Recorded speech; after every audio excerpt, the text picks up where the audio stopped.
Hi hello ಎಲ್ರಿಗೂ ನಮಸ್ಕಾರ. Welcome back to my YouTube channel. ಬನ್ನಿ, ಇವತ್ತಿನ ವಿಡಿಯೋದಲ್ಲಿ ನಾನು ಕಾಟನ್ ಬಟ್ಟೆ ಮೇಲೆ ಫ್ಲವರ್ನ ಡಿಸೈನ್ ಮಾಡಿದ್ದೀನಿ. ಆ ಫ್ಲವರ್ಗೆ ನಾನು ಡಬಲ್ ಕಲರಿಂದ ಅಂದರೆ ರೇಷ್ಮೆ ದಾರದಿಂದ ಯಾವ ರೀತಿಯಾಗಿ ವರ್ಕ್ ಮಾಡ್ತೀನಿ, ಹಾಗೆ ವರ್ಕ್ ಯಾವ ರೀತಿಯಾಗಿ ಬರುತ್ತೆ ಅಂತ ವಿಡಿಯೋದಲ್ಲಿ ತೋರಿಸ್ತಾ ಇದ್ದೀನಿ. ಬನ್ನಿ, ನಾನು ಆ ಡಬಲ್ ಕಲರು ದಾರದಿಂದ ಫ್ಲವರ್ನ ಫಿಲ್ ಮಾಡೋದಕ್ಕೆ ಯಾವ ದಾರ ತೊಗೊಂಡಿದ್ದೀನಿ ಅಂತ ತೋರಿಸ್ತೀನಿ ನಿಮಗೆ. ನೋಡಿ, ನಾನು ಸಣ್ಣ ಫ್ರೇಮ್ಗೆ ಒಂದು ಕಾಟನ್ ಬಟ್ಟೆನ ಫಿಕ್ಸ್ ಮಾಡ್ಕೊಂಡಿದ್ದೀನಿ.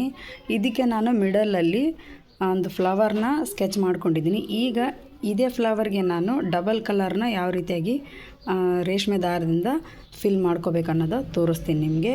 ಹಾಗೆ ನಾನು ಈ ಫ್ಲವರ್ಗೆ ಯಾವ ಕಲರ್ ದಾರ ತೊಗೊಂಡಿದ್ದೀನಿ ಅಂದರೆ ಒಂದು ಗ್ರೀನ್ ತೊಗೊಂಡಿದ್ದೀನಿ. ಈ ಗ್ರೀನ್ಗೆ ಇದನ್ನು ಕಾಟನ್ ಗ್ರೀನು ತೊಗೊಂಡಿದ್ದೀನಿ ಕೆಳಗಡೆ ಬಾಬಿನಿಗೆ.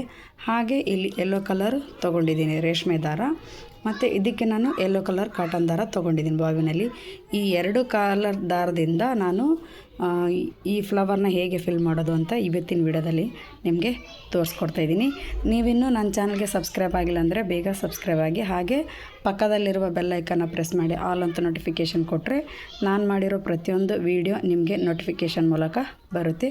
ಬನ್ನಿ ನೋಡೋಣ ಯಾವ ರೀತಿಯಾಗಿ ಬರುತ್ತೆ ವರ್ಕು, ಹೇಗೆ ಮಾಡ್ತೀನಿ ಅನ್ನೋದು ನೋಡಿ. ನಾನಿಲ್ಲಿ ಇವಾಗ ಈ ಫ್ಲವರ್ನ ಫಿಲ್ ಮಾಡೋದಕ್ಕೆ ಕಾಟನ್ ದಾರನ ಬಾಬಿನೊಳಗಡೆ ಹಾಕ್ಕೊಂಡಿದ್ದೀನಿ. ಈಗ ಕೇಸ್ ಒಳಗಡೆ ಹಾಕ್ಕೊಂಡೆ ದಾರನ ಎಳ್ಕೋಬೇಕು, ಮತ್ತು ರೇಷ್ಮೆ ದಾರನ ಫಿಲ್ ಮಾಡೋದಕ್ಕೆ ಮೇಲ್ಗಡೆ ಹಾಕ್ಕೋಬೇಕು. ಇದನ್ನು ಕೆಳಗಡೆ ಬಾಬಿನಿಗೆ ಫಿಕ್ಸ್ ಮಾಡ್ಕೋಬೇಕು. ಮೇಲ್ಗಡೆ ನಾವು ಫ್ಲವರ್ಗೆ ಹಾಕಬೇಕಾದ್ರೆ ರೇಷ್ಮೆ ದಾರ ತೊಗೋಬೇಕು. ನೀವು ಕೂಡ ಫಸ್ಟ್ ಟೈಮು ಪ್ರಾಕ್ಟೀಸ್ ಮಾಡಬೇಕು ಅಂತಾದರೆ ಇದೇ ರೀತಿಯೇ ಪ್ರಾಕ್ಟೀಸ್ ಮಾಡ್ಕೊಳ್ಳಿ. ನಾನು ನಿಮಗೆ ಗೊತ್ತಾಗಲಿ ಅನ್ನೋ ದಾರ ಅಂದರೆ ಡಬಲ್ಲು ಸ್ಕೆಚ್ ಮಾಡಿಕೊಂಡು ಯಾವ ರೀತಿಯಾಗಿ ರೇಷ್ಮೆ ದಾರದಿಂದ ಫಿಲ್ ಮಾಡ್ಕೋಬೇಕು ಡಬಲ್ ಕಲರ್ ದಾರದಿಂದ ಅಂತೇಳಿ ನಾನು ಇವತ್ತಿನ ವಿಡಿಯೋದಲ್ಲಿ ನಿಮಗೆ ತೋರಿಸ್ಕೊಡ್ತಾ ಇದ್ದೀನಿ. ನೀವು ಕೂಡ ಇದೇ ರೀತಿಯಾಗಿ ಟ್ರೈ ಮಾಡಿ. ಈಗ ನಾನು ಸೂಜಿ ಒಳಗಡೆ ದಾರನ ಹಾಕ್ಕೊಂಡಿದ್ದೀನಿ, ಅಂದರೆ ರೇಷ್ಮೆ ದಾರನ ಹಾಕ್ಕೊಂಡಿದ್ದೀನಿ. ವರ್ಕ್ ಯಾವ ರೀತಿಯಾಗಿ ಬರುತ್ತೆ ಅಂತ ತೋರಿಸ್ತೀನಿ ನೋಡಿ. ನಾವು ಫಸ್ಟು ಕಲಿಬೇಕಾದ್ರೆ ಸ್ಮಾಲಾಗಿ ಇರೋದನ್ನೇ ಫ್ರೇಮು ಯೂಸ್ ಮಾಡ್ಕೋಬೇಕು. ನಾನು ತೋರಿಸ್ತಾ ಇದ್ದೀನಿ ನೋಡಿ. ಈ ರೀತಿಯಾಗಿ ಫ್ರೇಮ್ನ ನೀವು ಬಳಸಿ ಪ್ರಾಕ್ಟೀಸ್ನ ಮಾಡ್ಕೊಳ್ಳಿ. ದೊಡ್ಡ ಫ್ರೇಮ್ ಆದರೆ ಈ ಮೆಷಿನಿಗೆ ತಿರುಗ್ಸೋಕ್ಕಾಗಲ್ಲ ನಿಮಗೆ, ಅದಕ್ಕಾಗಿ ನಾನು ಹೇಳ್ತಾ ಇರೋದು. ಸಣ್ಣ ಫ್ರೇಮ್ ಇರುತ್ತಲ್ವ, ಅದನ್ನು ಮೊದಲು ಯೂಸ್ ಮಾಡಿ. ನೀವು ವರ್ಕ್ ಮಾಡೋಕ್ಕೂ ಮುಂಚೆ ಕೆಳಗಡೆ ಪೇಪರ್ನ ಹಾಕಲೇಬೇಕು ನೋಡಿ. ಹಾಕದೇ ಇದ್ದರೆ ವರ್ಕ್ ಚೆನ್ನಾಗಿ ಬರಲ್ಲ. ನಾನೀಗ ಕೆಳಗಡೆ ಪೇಪರ್ನ ಹಾಕ್ತಾಯಿದ್ದೀನಿ. ಇದು ಸಣ್ಣ ಫ್ಲವರು ಹಾಕಿದ್ದೀನಲ್ವ ಸ್ಕೆಚ್ಚು, ಅದಕ್ಕಾಗಿ ನಾನು ಸಣ್ಣದಾಗಿರೋದನ್ನೇ ಪೇಪರ್ನ ತೊಗೊಂಡಿದ್ದೀನಿ. ಪ್ರತಿ ಸಾರಿ ನಾವು ವರ್ಕ್ ಮಾಡಬೇಕು ಅಂತಾದರೆ ಈ ರೀತಿಯಾಗಿ ಪೇಪರ್ನ ಯೂಸ್ ಮಾಡಿಕೊಂಡೇ ವರ್ಕ್ ಮಾಡ್ಕೋಬೇಕು ನೋಡಿ. ಫಸ್ಟು ಔಟ್ಲೈನ್ ಹಾಕ್ಕೋಬೇಕು ನೋಡಿ. ಔಟ್ಲೈನ್ ಹಾಕ್ಕೊಂಡಾದ್ಮೇಲೆ ವರ್ಕು ಚೆನ್ನಾಗಿ ನೀಟಾಗಿ ಬರೋದು ನೋಡಿ. ನೀವು ಫಸ್ಟ್ ಏನು ಮಾಡಬೇಕು ಅಂತ ಅಂದರೆ ಮೇಲ್ಗಡೆ ದಾರಾನ ಹಾಕದೆ, ಹಾಗೆ ಕೆಳಗಡೆ ಬಾಬಿನಲ್ಲಿ ಕೂಡ ದಾರಾನ ಹಾಕದೆ, ಹಾಗೆ ಫ್ರೇಮ್ ಮೂಮೆಂಟು ಮತ್ತು ಹ್ಯಾಂಡ್ ಮೂಮೆಂಟ್ನ ಪ್ರಾಕ್ಟೀಸ್ ಮಾಡ್ಕೊಳ್ಳಿ. ಆನಂತರ ನೀವೇನಾಯ್ತಲ್ಲ ಪ್ರಾಕ್ಟೀಸು ಚೆನ್ನಾಗಿ ಆದ ನಂತರ ನೀವು ಮೇಲ್ಗಡೆ ದಾರ ಮತ್ತು ಕೆಳಗಡೆ ಬಾಬಿನಲ್ಲಿ ದಾರ ಹಾಕಿ ಆನಂತರ ಪ್ರಾಕ್ಟೀಸ್ನ ಮಾಡಿ. ತುಂಬ ಅಂದರೆ ತುಂಬಾ ನೀಟಾಗಿ ಬರುತ್ತೆ. ನಾನು ಯಾವ ರೀತಿಯಾಗಿ ನಿಮಗೆ ವಿಡಿಯೋದಲ್ಲಿ ತೋರಿಸ್ತಾ ಇದ್ದೀನಿ ಅದೇ ರೀತಿಯಾಗಿ ಔಟ್ಲೈನ್ ಕೊಟ್ಕೊಂಡು ಈ ರೀತಿಯಾಗಿ ಫಿಲ್ ಮಾಡ್ತಾ ಬಂದರೆ ತುಂಬ ಅಂದರೆ ತುಂಬಾ ನೀಟಾಗಿ ವರ್ಕು ಕಾಣುತ್ತೆ. ನಾನು ಈ ರೀತಿಯಾಗಿ ವಿಡಿಯೋ ಯಾಕೆ ಮಾಡ್ತಾಯಿದ್ದೀನಪ್ಪ ಅಂತಂದರೆ ನಾನು ಕಲಿಯೋದಲ್ಲದೆ ನೀವೂ ಕಲೀಲಿ ಅನ್ನೋದಕ್ಕೋಸ್ಕರನೇ ಕಷ್ಟಪಟ್ಟು ವಿಡಿಯೋನ ಮಾಡ್ತಾಯಿದ್ದೀನಿ. ಯಾರೂ ವಿಡಿಯೋನ ಸ್ಕಿಪ್ ಮಾಡಿ ನೋಡೋಕ್ಕೆ ಹೋಗಬೇಡಿ. ಈಗ ನೋಡಿ, ಇದಕ್ಕೆ ಔಟ್ಲೈನ್ ಯಾವ ರೀತಿಯಾಗಿ ಬಂದಿದೆ ಅಂತ ತುಂಬ ಚೆನ್ನಾಗಿ ಬಂದಿದೆ. ಈಗ ಯಾವ ರೀತಿಯಾಗಿ ಫಿಲ್ ಮಾಡ್ಕೋಬೇಕು ಅನ್ನೋದು ತೋರಿಸ್ತೀನಿ ನೋಡಿ. ನಾನು ನಿಮಗೆ ಪ್ರತಿಯೊಂದು ವಿಡಿಯೋದಲ್ಲಿ ಯಾವ ರೀತಿಯಾಗಿ ಫಿಲ್ ಮಾಡಬೇಕು ಅಂತ ತೋರಿಸ್ತಾನೆ ಬಂದಿದ್ದೀನಿ. ನಾರ್ಮಲ್ ಮಷಿನಲ್ಲೇ ನಾರ್ಮಲ್ ಸೂಜಿ 16 ನಂಬರಿನ ಸೂಜಿಯಲ್ಲೇ ನಾನು ಈ ರೀತಿ ಎಂಬ್ರಾಯ್ಡ್ರಿ ವರ್ಕ್ನ ನಾರ್ಮಲ್ ಮಷಿನಲ್ಲೇ ಬ್ಲೌಸ್ ಹೊಲಿಯೋ ಮಷಿನಲ್ಲೇ ಮಾಡಿ ನಿಮಗೆ ಪ್ರಾಕ್ಟೀಸ್ನ ತೋರಿಸ್ತಾ ಇದ್ದೀನಿ. ನೀವು ಕೂಡ ಪ್ರಾಕ್ಟೀಸ್ ಮಾಡ್ಕೊಳ್ಳಿ. ಯಾವ ರೀತಿಯಾಗಿ ಫಿಲ್ ಮಾಡಬೇಕು ಅಂತ ಪ್ರತಿಯೊಂದು ವಿಡಿಯೋದಲ್ಲಿ ನಾನು ನಿಮಗೆ ತೋರಿಸ್ಕೊಟ್ಟಿದ್ದೀನಿ. ಯಾರು ಬಿಡೋಕ್ಕೆ ಹೋಗಬೇಡಿ. ತುಂಬ ಅಂದರೆ ತುಂಬಾ ನೀಟಾಗಿ ಬರುತ್ತೆ. ನಿಮಗೆ ಈ ರೀತಿ ವರ್ಕ್ ಯಾಕೆ ಮಾಡಿ ಅಂತ ಹೇಳ್ತಾ ಇದ್ದೀನಿ ಅಂದರೆ ಒಂದು ಯಾವುದಾದ್ರೂ ಪ್ಲೇನ್ ಡ್ರೆಸ್ ಇರುತ್ತೆ, ಟಾಪ್ ಇರುತ್ತೆ, ಯಾವುದಾದ್ರೂ ಇರುತ್ತೆ, ಅದ್ರ ಮೇಲೆ ಯಾವುದೇ ಡಿಸೈನ್ ಇರಲ್ಲ.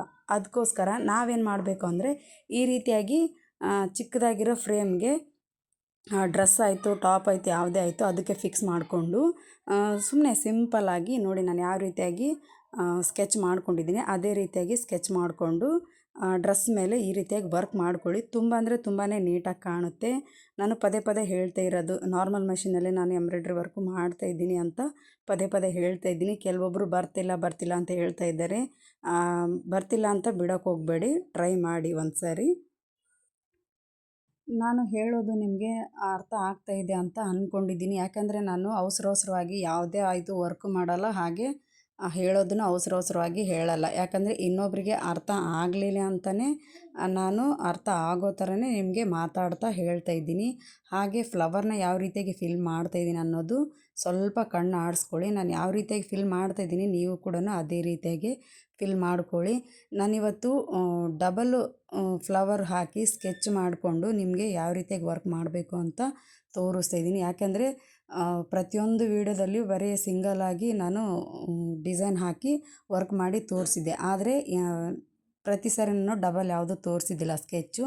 ಅದಕ್ಕೆ ನಾನು ಇದೊಂದು ಇರಲಿ ಅಂತೇಳಿ ನಿಮಗೆ ಈ ವಿಡಿಯೋ ಮೂಲಕ ತೋರಿಸ್ತಿದ್ದೀನಿ. ನೋಡಿ ಇವಾಗ ವರ್ಕ್ ಯಾವ ರೀತಿಯಾಗಿ ಬಂದಿದೆ ಅಂತ ಝೂಮ್ ಮಾಡಿ ತೋರಿಸ್ತೀನಿ.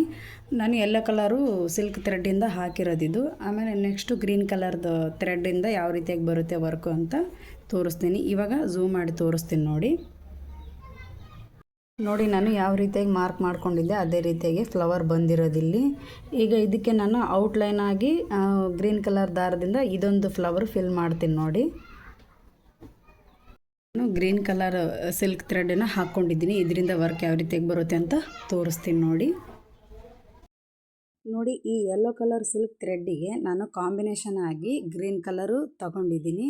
ತುಂಬ ಅಂದರೆ ತುಂಬಾ ಚೆನ್ನಾಗಿ ಕಾಣುತ್ತೆ. ಗ್ರೀನ್ ಆ್ಯಂಡ್ ಯೆಲ್ಲೋ ಸಿಲ್ಕ್ ಥ್ರೆಡ್ಡೇ ಯೂಸ್ ಮಾಡಿಕೊಂಡು ಮಾಡ್ಕೊಳ್ಳಿ. ಸ್ವಲ್ಪ ನಿಮಗೆ ಪ್ರಾಕ್ಟೀಸ್ ಮಾಡಬೇಕಾದ್ರೆ ಸ್ವಲ್ಪ ಕಷ್ಟ ಆಗ್ಬೋದು. ಯಾಕೆಂದರೆ ಫ್ರೇಮ್ ಮೂಮೆಂಟ್ ಮಾಡಬೇಕಲ್ವಾ, ಅದಕ್ಕೋಸ್ಕರ ಸ್ವಲ್ಪ ಕಷ್ಟ ಆಗ್ಬೋದು.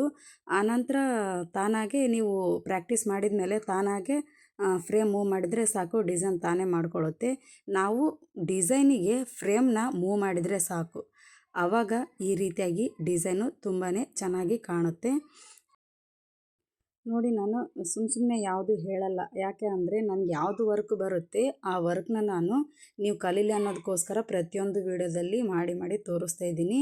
ಈ ರೀತಿ ವರ್ಕು, ಎಂಬ್ರಾಯ್ಡ್ರಿ ವರ್ಕು ನಾರ್ಮಲ್ ಮಷೀನಿಂದನೇ ಇಷ್ಟೆಲ್ಲ ವರ್ಕ್ ಬರುತ್ತೆ ಅಂತ ಯಾರೂ ನಂಬಲ್ಲ. ಆದರೆ ನಾನು ನಂಬೋ ರೀತಿಯಾಗಿ ನಿಮಗೆ ವರ್ಕ್ನ ಮಾಡಿ ತೋರಿಸ್ತಾ ಇದ್ದೀನಿ. ನಿಮಗೇನಾದರೂ ನಾನು ಮಾಡಿರೋ ಈ ವರ್ಕು ಇಷ್ಟ ಆಯಿತು ಅಂದರೆ ಲೈಕ್ ಮಾಡಿ. ಹಾಗೆ ನಿಮಗೆ ಈ ವರ್ಕ್ ಚೆನ್ನಾಗಿತ್ತು, ಚೆನ್ನಾಗಿ ಅನ್ನಿಸ್ತು ಅಂತ ಅಂದರೆ ಕಮೆಂಟ್ ಮೂಲಕ ನನಗೆ ತಿಳಿಸಿ. ಪ್ರತಿಯೊಂದು ಸರಿ ಹೇಳ್ತಾ ಇರ್ತೀನಿ ನಾನು, ವರ್ಕ್ ಕಲೀರಿ ಅಂತಲೇ ಹೇಳೋದು ನಾನು. ನಾನು ಪ್ರತಿಯೊಂದು ವೀಡಿಯೋದಲ್ಲಿ ಹೇಳ್ತಾ ಇರ್ತೀನಿ, ಈ ಎಂಬ್ರಾಯ್ಡ್ರಿ ಪ್ಲೇಟು ಮಷಿನ್ ಅಂಗಡಿ ಇರುತ್ತಲ್ವ, ಬಟ್ಟೆ ಹೊಲಿಯೋ ಮಷಿನ್ ಅಂಗಡಿ, ಅಲ್ಲಿ ಸಿಗುತ್ತೆ ನೋಡಿ. ನಾನು ಪ್ರತಿಯೊಂದು ಸಾರಿ ಪ್ರತಿಯೊಂದು ವೀಡಿಯೋದಲ್ಲಿ ಎಲ್ರಿಗೂ ಹೇಳ್ತಾನೆ ಇರ್ತೀನಿ. ಆದರೂ ಕಮೆಂಟಲ್ಲಿ ಕೇಳ್ತಾ ಇರ್ತೀರ, ಕೆಲವೊಬ್ರಿಗೆ ಗೊತ್ತಿಲ್ಲ ಅಂತ ಅನಿಸುತ್ತೆ. ಅದಕ್ಕಾಗಿ ಪದೇ ಪದೇ ಹೇಳ್ತಾ ಇರೋದು. ಈ ರೀತಿಯಾಗಿ ಎಂಬ್ರಾಯ್ಡ್ರಿ ಪ್ಲೇಟು ನಾರ್ಮಲ್ ಮಷೀನಲ್ಲಿ ಸಣ್ಣ ಮಷೀನಿಗೆ ಬರುತ್ತೆ, ದೊಡ್ಡ ಮಷೀನಿಗೆ ಬರಲ್ಲ. ನಾನು ಹೇಳ್ತಿರೋದೇನೆಂದರೆ, ದೊಡ್ಡ ಮಷೀನಿಗೆ ಈ ಪ್ಲೇಟು ಎಂಬ್ರಾಯ್ಡ್ರಿ ಪ್ಲೇಟು ವರ್ಕ್ ಆಗಲ್ಲ. ಈ ನಾರ್ಮಲ್ ಮಷೀನ್ ಅಂದರೆ ಸಣ್ಣ ಮಷೀನಿಗೆ ಮಾತ್ರ ಈ ಪ್ಲೇಟು ವರ್ಕ್ ಆಗುತ್ತೆ. ದಯವಿಟ್ಟು ಯಾರೆಲ್ಲ ನೀವು ಕೇಳಿದ್ದೀರಾ, ಬಟ್ಟೆ ಹೊಲಿಯೋ ಮಷಿನ್ ಅಂಗಡಿಯಲ್ಲಿ ಸಿಗುತ್ತೆ ನೋಡಿ. ಕೇವಲ 50 ರೂಪೀಸ್ ಅಷ್ಟೇ, ಜಾಸ್ತಿ ಏನು ಪ್ರೈಸ್ ಇಲ್ಲ ಇದು. ನೀವು ರೇಷ್ಮೆ ದಾರದಿಂದನೇ ಪ್ರಾಕ್ಟೀಸ್ ಮಾಡಬೇಕು ಅಂತೇನಿಲ್ಲ. ಫಸ್ಟ್ ಕಾಟನ್ ದಾರ ಇರುತ್ತಲ್ವ, ಅದರಿಂದ ಪ್ರಾಕ್ಟೀಸ್ ಮಾಡ್ಕೊಳ್ಳಿ. ಮತ್ತು ನಾನು ಹೇಳಿದ್ದೀನಿ ಅಂತ ಅಂದ್ಕೊಂಡು ಶಾಪಲ್ಲೆಲ್ಲ ಹೋಗಿ ಈ ರೀತಿಯಾಗಿ ಸಿಲ್ಕ್ ಥ್ರೆಡ್ ತಂದ್ಕೊಂಡು ವರ್ಕ್ ಏನು ಮಾಡೋಕ್ಕೆ ಹೋಗಬೇಡಿ. ಇರೋ ದಾರದಿಂದನೇ ಕಾಟನ್ ದಾರ ಆದರೂ ನಡೀತೈತಿ, ಆದರೆ ನೀವು ಪ್ರಾಕ್ಟೀಸ್ ಮಾಡೋದಕ್ಕೆ ನಡೀತೈತಿ, ಆದರೆ ಬ್ಲೌಸಿಗೆ ವರ್ಕ್ ಮಾಡೋದಕ್ಕೆ ನಡೆಯಲ್ಲ. ಅದನ್ನೇ ಹೇಳ್ತಿರೋದು ನಾನು. ಪ್ರಾಕ್ಟೀಸ್ ಮಾಡಬೇಕಾದ್ರೆ ನೀವು ಕಾಟನ್ ದಾರ ಇರುತ್ತಲ್ವ, ಅದರಿಂದನೇ ಪ್ರಾಕ್ಟೀಸ್ ಮಾಡ್ಕೊಳ್ಳಿ. ಆನಂತರ ಪ್ರಾಕ್ಟೀಸ್ ಚೆನ್ನಾಗಿ ಆದಮೇಲೆ ನೀವು ಬೇಕಿದ್ದರೆ ಸಿಲ್ಕ್ ಥ್ರೆಡ್ ತೊಗೊಂಡು, ಅಂದರೆ ರೇಷ್ಮೆ ದಾರ ತೊಗೊಂಡು ವರ್ಕ್ನ ಮಾಡೋಕ್ಕೆ ಸ್ಟಾರ್ಟ್ ಮಾಡಿ. ಯಾಕಂದರೆ ಕೆಲವೊಬ್ಬರು ಮನೆಯಲ್ಲಿ ರೇಷ್ಮೆ ದಾರ ಇದ್ದರೆ ಇರುತ್ತೆ, ಇಲ್ಲಾಂದರೆ ಇಲ್ಲ. ಮತ್ತು ನಾನು ವೀಡಿಯೋ ಮಾಡಿ ಹೇಳ್ತಾಯಿದ್ದೀನಿ ನಿಮಗೆ, ರೇಷ್ಮೆ ದಾರನೇ ತೊಗೊಂಡು ಪ್ರಾಕ್ಟೀಸ್ ಮಾಡ್ಕೊಳ್ಳಿ ಅಂತ ಏನಿಲ್ಲ, ಕಾಟನ್ ದಾರನೂ ನಡೀತೈತಿ. ನೀವು ಕಾಟನ್ ದಾರ ತೊಗೊಂಡು ಫಸ್ಟು ಪ್ರಾಕ್ಟೀಸ್ ಮಾಡ್ಕೊಳ್ಳಿ. ಪ್ರಾಕ್ಟೀಸ್ ಚೆನ್ನಾಗಿ ಆಯಿತು ಅಂತಾದರೆ ಏನು ಮಾಡಿ, ಶಾಪಲ್ಲಿ ಹೋಗಿ ಎಂಬ್ರಾಯ್ಡ್ರಿ ವರ್ಕ್ ಮಾಡೋದಕ್ಕೆ ಸಿಲ್ಕ್ ಥ್ರೆಡ್ ಕೊಡಿ ಅಂದರೆ ಕೊಡ್ತಾರೆ. ಕೇವಲ 20 ರೂಪಾಯಿ ಅಷ್ಟೇ ಇರುತ್ತೆ ಈ ಥ್ರೆಡ್ಡು, ಜಾಸ್ತಿ ಏನಿರಲ್ಲ. ಆದರೆ ಬಾಬಿನಲ್ಲಿ ಮಾತ್ರ ನೀವು ಕಾಟನ್ ದಾರನ ಹಾಕ್ಕೊಳ್ಳಿ. ಎಲ್ಲ ಫ್ಲವರ್ನು ಫಿಲ್ ಮಾಡಿ ಆಗಿದೆ. ಮಿಡಲಲ್ಲಿ ರೌಂಡ್ ಶೇಪ್ ಹಾಕ್ಕೊಂಡಿದ್ನಲ್ವ, ಅದಕ್ಕೂ ನಾನು ಈಗ ಗ್ರೀನ್ ಕಲರ್ದು ಸಿಲ್ಕ್ ಥ್ರೆಡ್ ಇದೆ ಅಲ್ವಾ, ಅದರಿಂದನೇ ನಾನು ಫ್ಲವರ್ನ ತುಂಬ್ಕೋತಾ ಇದ್ದೀನಿ.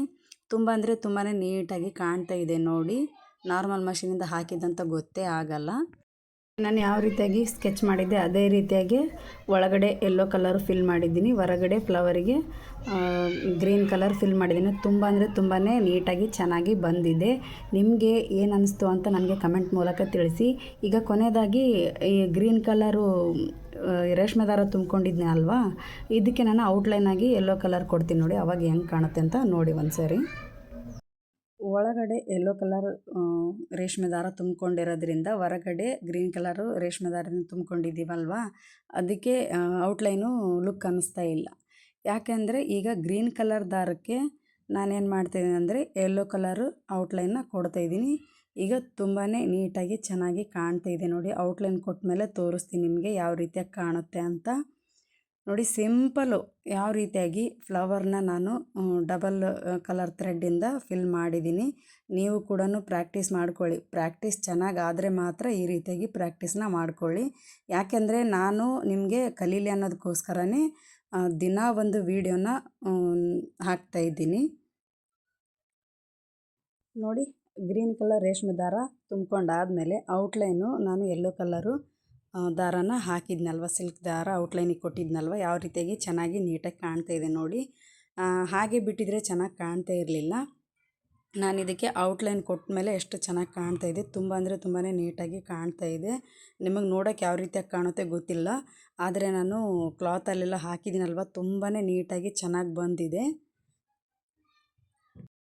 ನೋಡಿ. ನೀವೇನು ನನ್ನ ಚಾನಲ್ಗೆ ಸಬ್ಸ್ಕ್ರೈಬ್ ಆಗಿಲ್ಲ ಅಂದರೆ ಬೇಗ ಸಬ್ಸ್ಕ್ರೈಬ್ ಆಗಿ. ಹಾಗೆ ಈ ವಿಡಿಯೋನ ಎಲ್ಲೂ ನೀವು ಸ್ಕಿಪ್ ಮಾಡದೆ ಕೊನೆವರೆಗೂ ನೋಡಿ. ಸ್ಕಿಪ್ ಮಾಡಿದರೆ ಏನು ಗೊತ್ತಾಗಲ್ಲ ನಾನು ಯಾವ ರೀತಿಯಾಗಿ ವರ್ಕ್ ಮಾಡಿದ್ದೀನಿ. ಹಾಗೆ ಡಬಲ್ ಸ್ಕೆಚ್ ಮಾಡಿ ಡಬಲ್ ದಾರದಿಂದ ಅಂದರೆ ರೇಷ್ಮೆ ದಾರದಿಂದ ಯಾವ ರೀತಿಯಾಗಿ ವರ್ಕ್ ಮಾಡಿದ್ದೀನಿ ಅಂತ ನಿಮಗೆ ಗೊತ್ತಾಗಲ್ಲ. ಪ್ಲೀಸ್ ದಯವಿಟ್ಟು ವಿಡಿಯೋನ ಫುಲ್ಲು ನೋಡಿ. ಹಾಗೆ ಲೈಕ್ ಮಾಡಿ, ಬೇರೆಯವ್ರಿಗೆ ಶೇರ್ ಮಾಡಿ. ಈ ವಿಡಿಯೋ ಹೆಂಗೆ ಬಂದಿದೆ, ಫ್ಲವರ್ ಹೇಗೆ ಬಂದಿದೆ ಅಂತ ನನಗೆ ಕಮೆಂಟ್ ಮೂಲಕ ತಿಳಿಸಿ. ಯಾಕೆಂದರೆ ನೀವು ಕೂಡ ಒಂದೊಂದು ಲೈಕು ನನಗೆ ತುಂಬಾ ಇಂಪಾರ್ಟೆಂಟ್ ಆಗಿರುತ್ತೆ. ನೀವು ಕಲೀಲಿ ಅನ್ನೋದಕ್ಕೋಸ್ಕರ ಟೈಮ್ ಕೊಟ್ಕೊಂಡು ನಾನು ಈ ರೀತಿಯಾಗಿ ವಿಡಿಯೋನ ಮಾಡಿ ಹಾಕ್ತಾಯಿದ್ದೀನಿ. ಪ್ಲೀಸ್ ದಯವಿಟ್ಟು ಎಲ್ಲರೂ ನೋಡಿ, ಹಾಗೆ ಲೈಕ್ ಮಾಡಿ. ನನ್ನ ಚಾನಲ್ಗೆ ನೀವಿನ್ನೂ ಹೊಸಬರಾಗಿದ್ದರೆ ಪ್ಲೀಸ್ ಸಬ್ಸ್ಕ್ರೈಬ್ ಮಾಡ್ಕೊಳ್ಳಿ. ಹಾಗೆ ಗೊತ್ತಿಲ್ಲದೆ ಇರೋರಿಗೂ ಕೂಡ ಈ ವಿಡಿಯೋ ತೋರಿಸಿ ಅವರು ಕೂಡ ನಾರ್ಮಲ್ ಮಷೀನಲ್ಲೇ ಈ ರೀತಿಯಾಗಿ ಪ್ಲೇಟ್ನ ಯೂಸ್ ಮಾಡಿಕೊಂಡು ವರ್ಕ್ನ ಮಾಡೋಕ್ಕೆ ಸ್ಟಾರ್ಟ್ ಮಾಡ್ತಾರೆ. ಈ ವಿಡಿಯೋ ನೋಡೋದಕ್ಕೆ ನಿಮಗೆ ಎಲ್ಲರಿಗೂ ಧನ್ಯವಾದಗಳನ್ನ ತಿಳಿಸ್ತಾ ಇದ್ದೀನಿ ನಾನು.